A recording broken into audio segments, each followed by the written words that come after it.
Nova Estela, um programa da TV PUC São Paulo, um programa gravado semanalmente nas lindas instalações do MIS, Museu da Imagem e do Som de São Paulo, uma parceria do nosso Governo do Estado de São Paulo e da PUC, Pontifícia Universidade Católica. A cada semana trazemos um entrevistado, uma entrevistada, para abordar algum tema, já há mais de 10 anos discutindo ciência, mas também, como eu assumi a editora da PUC, a EDUC, também trazendo escritores, editores, livreiros, todo o pessoal envolvido com esse lindo objeto que é o livro.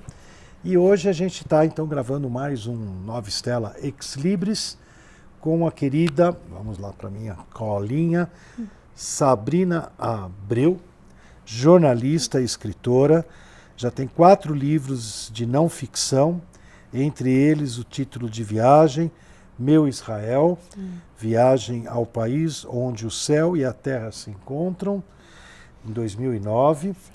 A Voz do Alemão, dá um pulo grande de Israel para o Rio de Janeiro, para o Complexo do Alemão, de 2013, grande reportagem feita no Complexo do Alemão, em parceria com o criador do jornal Voz das Comunidades, René Silva. E mais recentemente, foi quando eu já a conhecia, mas quando a gente teve um tete-a-tete maior, ela lançou o seu filhote, o primeiro romance, O Último Kibutz. Né? Daqui a pouco ela vai explicar o que é um kibutz para o nosso telespectador ou internauta. Então, Sabrina, muito bem-vinda ao Nova Estela. Obrigada, feliz de estar aqui. Você fique super à vontade. Aqui o nosso objetivo é bater um papo para que nosso público assistente possa conhecer uma escritora, conhecer esse processo incrível que é transformar, né, nossas vivências, nossas experiências, nossas maluquices mentais em, né, lindas fileirinhas de letras, né, uma tecnologia muito antiga, né, pré-digital, na verdade até pré-imprensa, antes era escrito, né, ou gravado na pedra, e que permite exatamente isso, que a gente tenha histórias, sejam histórias ficcionais, sejam histórias reportagem, né, documentais, enfim, por onde a gente começa? Tem tanta coisa boa aqui. Vamos começar pelo Último Kibutz? Vamos, que é a tua última pérola, né? Meu filho então, caçula. Conta para nós, de onde surgiu esse livro, o que é um kibutz, que eu acho que nem todo mundo no século XXI, né, conhece essa beleza utópica, incrível que é um kibutz, né? Os kibbutzim, você também sabe, então também pode acrescentar, por favor. Os kibbutzim são comunidades existentes em Israel e eles agregavam várias pessoas que não eram necessariamente da mesma família, que não eram da mesma família, mas que viviam realmente assim como irmãos, né? Como bons camaradas. Eles nasceram de uma ideologia socialista, né, nos kibbutzim originais mesmo, de quando Israel foi criado na década de 40, mas mesmo anteriormente ao Estado de Israel já existiam kibbutzim, né? Acho que desde o começo do século XX, né? Acho que aquele Aleph Daniel, não sei, bom, enfim, acho que o mais antigo de todos tem 100 anos, na verdade, tem mais de 100 anos, ou seja, bem antes de Israel ser criado, né?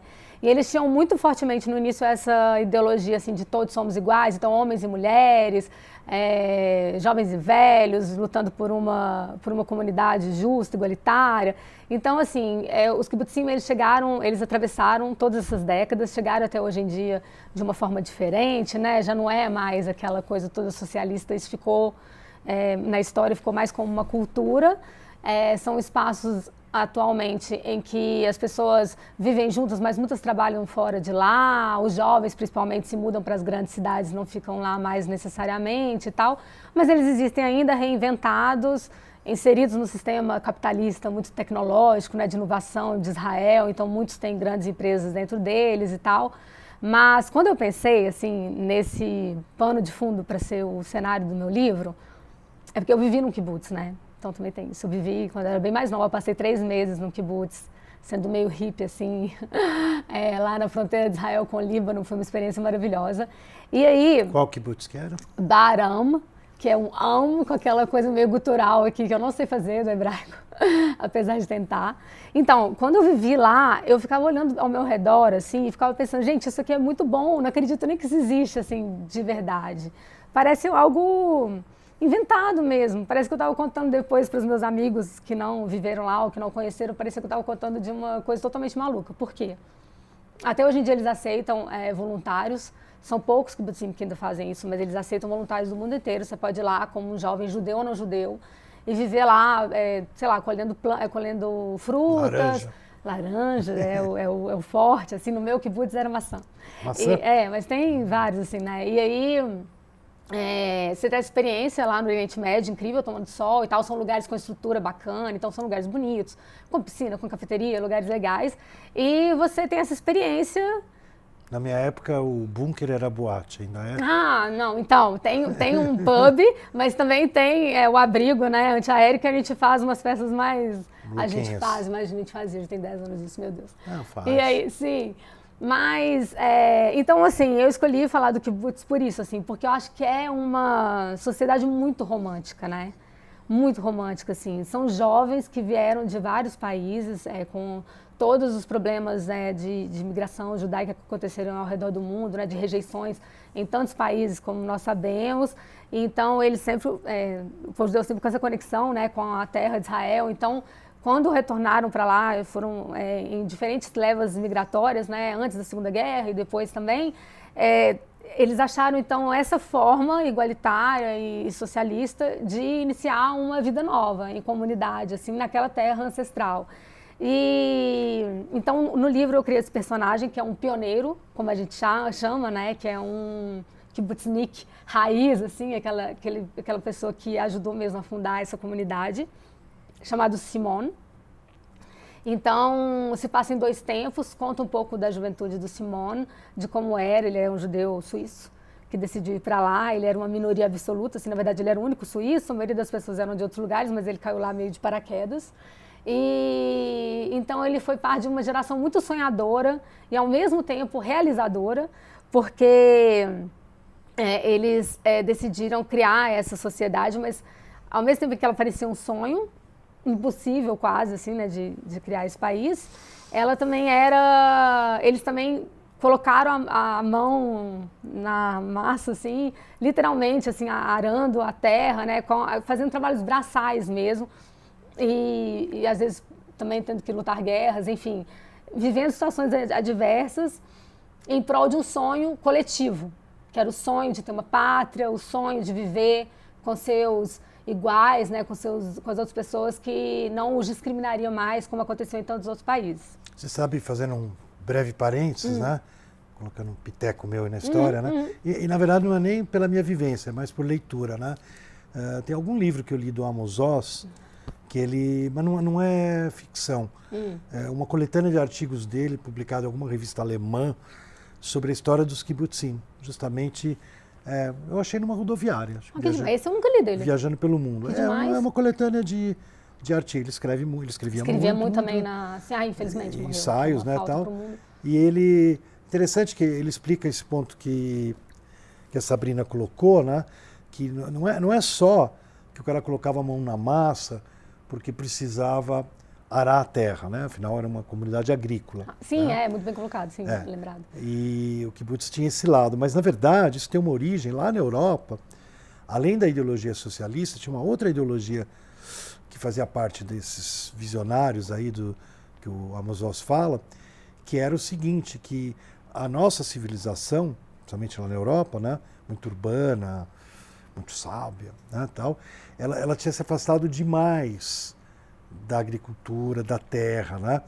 Então, diz que uma das coisas que eles, vamos dizer assim, almejavam com a vida no kibbutz era ter muita, mas como você falou, 10 horas, 12 horas por dia de realmente pegar na enxada duro, né, calejar os dedos para recuperar esse vínculo com a terra. Né? Disso, muito bonito, muito bonito. Então, era uma sociedade socialista, comuna, tudo, mas extremamente meio, não é bem ecologista, meio terra. Sim. Sabe? Era mais importante você conhecer a terra como a palma da tua mão do que toda a cultura das catedrais, dos museus da Europa. Eles tinham essa crítica um pouco a... E também isso é um tipo de utopia, se você for pensar assim. Então, é muito romântico de todo. Para mim, assim, quando eu fui morar no kibbutz, tive essa experiência, eu, claro, ficava com os meus amigos, que eram voluntários também, ou então tinha os israelenses, que eram os meninos dos soldados, né, os meninos do exército que iam para lá para passar o fim de semana.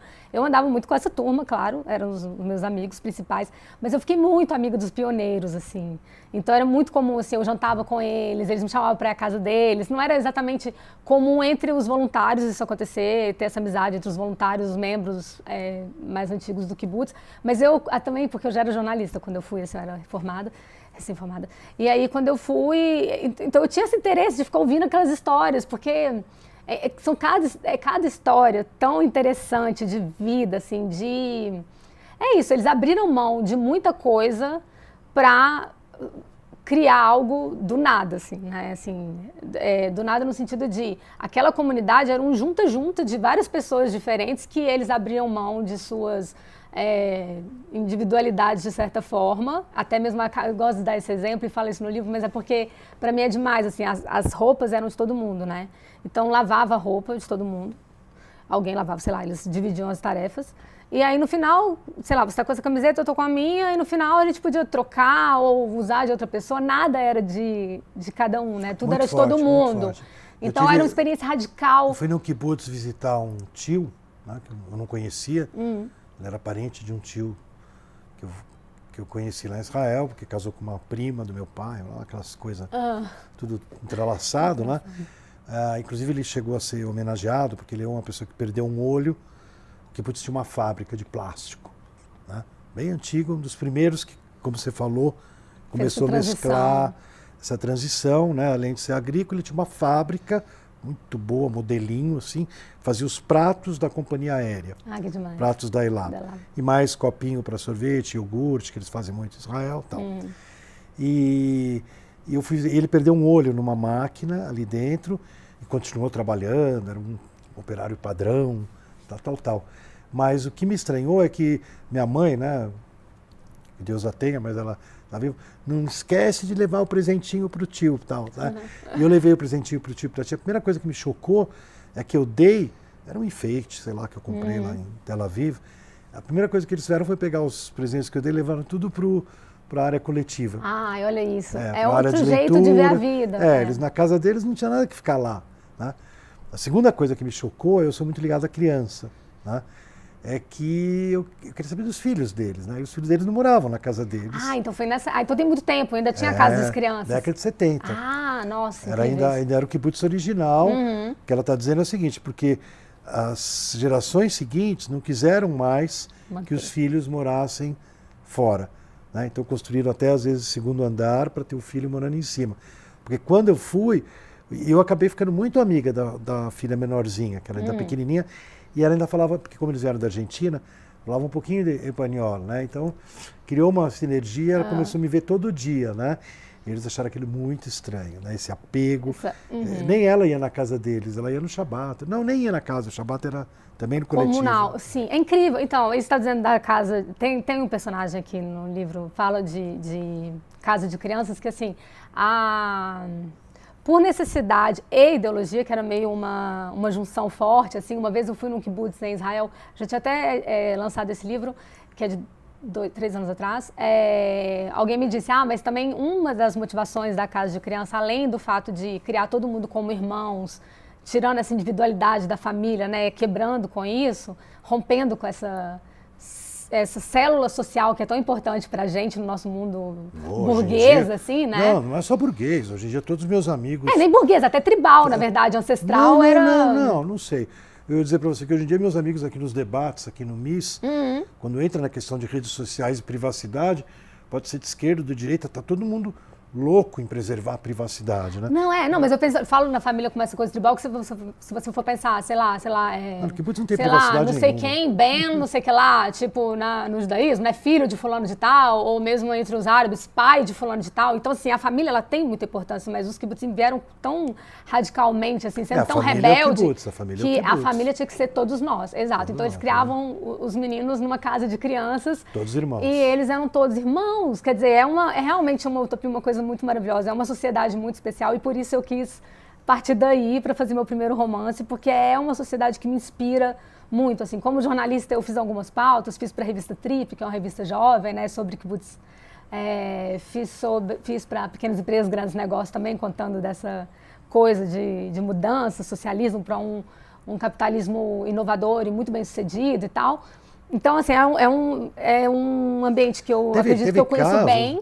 Esses casos dessa transição, tem um livro que nós lançamos aqui na editora da PUC, que chama Faça-se a Água, né? Sim. Que é sobre a história de como Israel enfrentou o problema da água, né?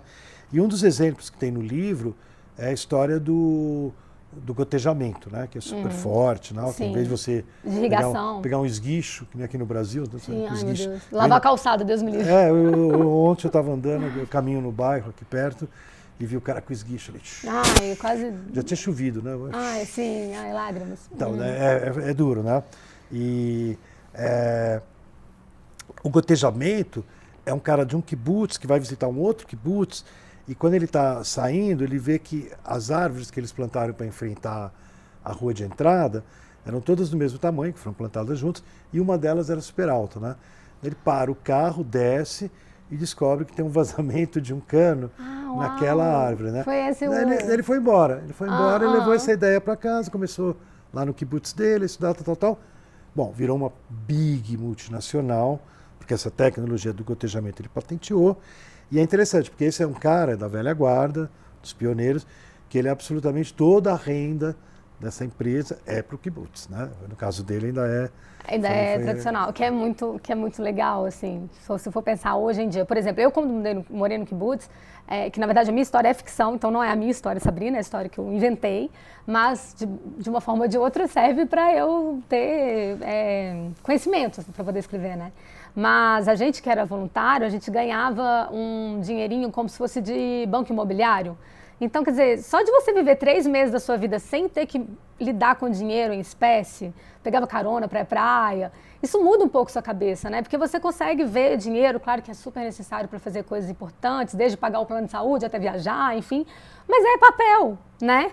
Então, eu acho que é uma ideia, é uma rupção tão grande, assim, a ruptura, meu Deus, é uma ruptura tão grande, o kibutz, aí, o fato de ele ter existido e existir até hoje, que eu acho que é maravilhoso, assim, quis escrever a partir disso. Você falou do Amos Oz, que para mim é o definitivo cronista desse tipo de sociedade, porque, na verdade, ele saiu de Jerusalém, né, onde ele vivia com o pai dele, um intelectual, bem intelectual mesmo, assim, como você estava falando, né, essa pessoa é um judeu de cidade grande, intelectual, que sabia várias línguas, esse desenho.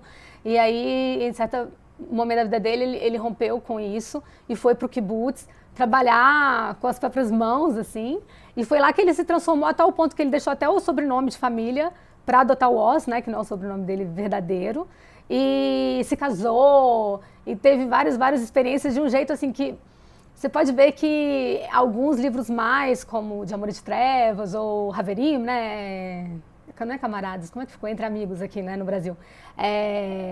Ou em alguns mais, como esse, em outros menos, mas no final das contas o kibutz está sempre lá. Porque acho que meio indissociável, assim, dele, da experiência dele, escritor, né?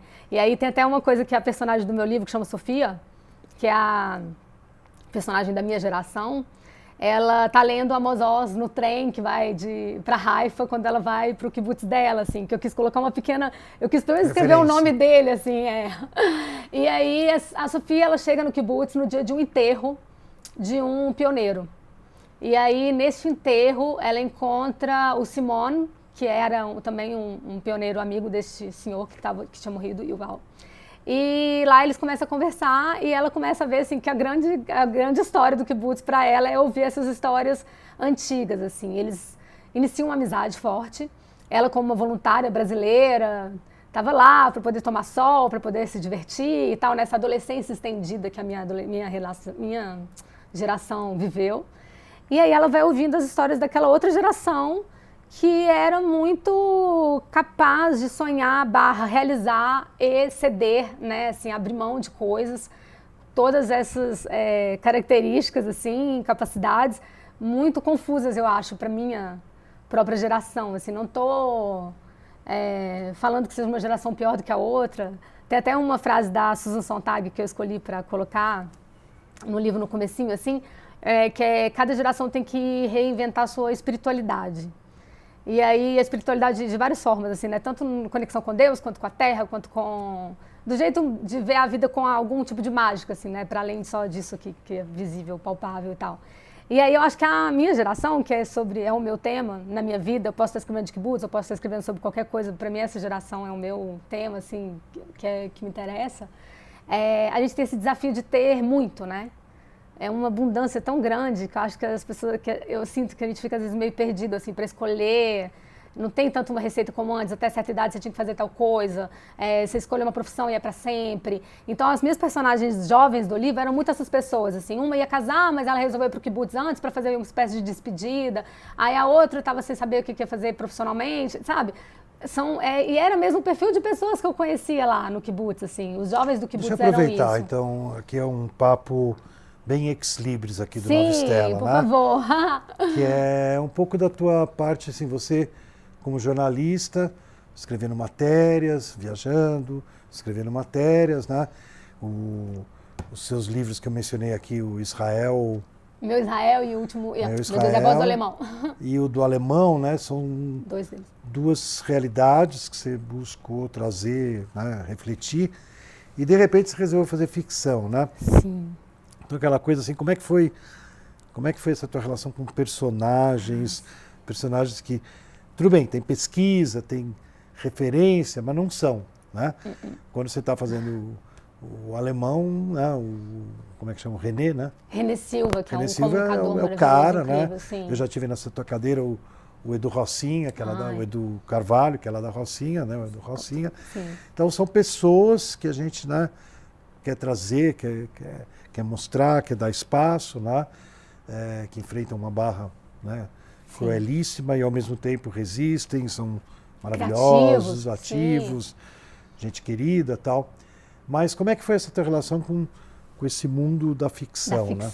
Na verdade, a ficção sempre foi o meu objetivo, assim, de vida. Eu sempre quis. Não tem nada no mundo. Eu estava falando no começo, fico até emocionada. Às vezes estava falando que, o livro, essas fileirinhas mágicas que são as palavras, né, que são as histórias.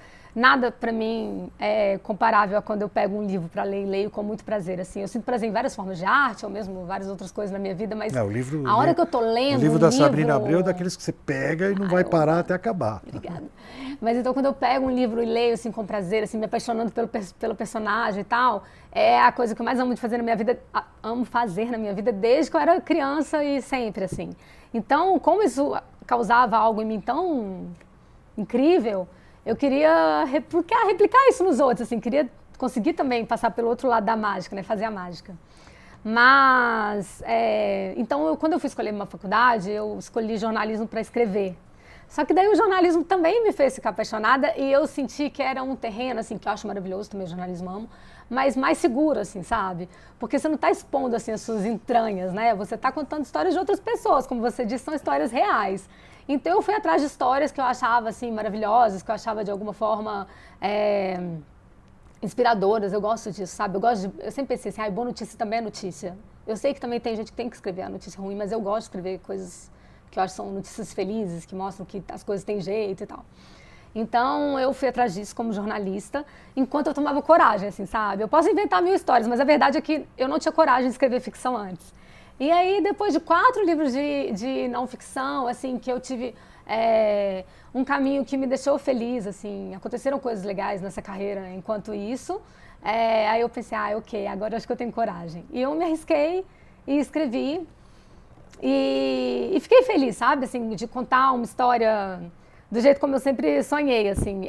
É engraçado isso, porque eu amo os meus outros livros, assim, a chance, a oportunidade, eu... Acho muito legal quem é autopublicado, mas nunca aconteceu comigo. Eu sempre tive a oportunidade de sair por editoras e às vezes eu realmente amo editoras e amo pensar que tem pessoas que têm essa expertise, sabe? E que conhecem o mercado e que vão tomar conta de uma coisa que eles sabem, enquanto eu vou fazer o que eu sei, que é escrever. Eu gosto disso também, assim. Não que eu descarte ser autopublicado algum dia, mas até hoje não aconteceu. Enfim. E E falando tudo isso porque, assim, então, quando eu escrevi, e aí, não é um livro que teve uma super expressão, mas teve alguma expressão, assim, teve algumas resenhas, as pessoas foram lendo, e aí vem pessoas estranhas que eu não conheço e comentam. Eu tenho um tipo de satisfação diferente de quando eu estou contando uma história de verdade, sabe? Assim, uma história de não ficção. Porque, por exemplo, o René é um cara maravilhoso, o René Silva, né, que a gente estava comentando lá do Alemão. Então, o Voz da Comunidades, ele tem o seu próprio público, o René já palestrou em lugares incríveis no mundo todo.